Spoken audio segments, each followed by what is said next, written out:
ಆ ಹುಡುಗ ಹೆಸರು ಮೊಹಮ್ಮದ್ ಇಶಾಕ್ ಅಂತ. ಅವನೇ ಟೆಕ್ಸ್ಟ್ ಮಾಡ್ತಿದ್ದ, ಫ್ಲರ್ಟ್ ಮಾಡ್ತಿದ್ದ. ಹಾಗೆ ಕ್ಲೋಸ್ ಆಯಿತು. ನಾನು ಓಕೆ ಅಂತ ಹೇಳಿದೆ. ಫೋರ್ಸ್ಫುಲಿ ನನಗೆ ಬೀಫ್ ತಿನ್ಸಿದ್ದಾಯಿತು. ನಾನು ಬೇಡ ಅಂದ್ರೂ ಅವ್ನು ತಿನ್ನಿಸ್ದ. ಸೆಂಟ್ರಲ್ಲಿ ನನಗೆ ಗೊತ್ತಾಗಿರೋದು ನಂತರನೇ ಬೇರೆ ಹುಡುಗಿರಿದ್ದಾರೆ.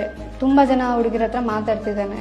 ಹಿಂದೂ ಹುಡುಗಿರಿಗೆ ಮೆಸೇಜ್ ಮಾಡೋದು, ನನಗೆ ಫ್ರೆಂಡ್ಸ್ ವಿತ್ ಬೆನಿಫಿಟ್ಸು, ಆಗಿರೋ ಹುಡುಗಿ ಬೇಕು, ಹೆಂಗೆ ನಮಾಜ್ ಮಾಡಬೇಕು, ಹೆಂಗೆ ಕುರಾನ್ ಹೋಗ್ಬೇಕು, ಇದೆಲ್ಲ ಟ್ರೈನಿಂಗ್ ಕೊಡ್ತಾರೆ. 40 days ಹಿಡಿಸುತ್ತೆ.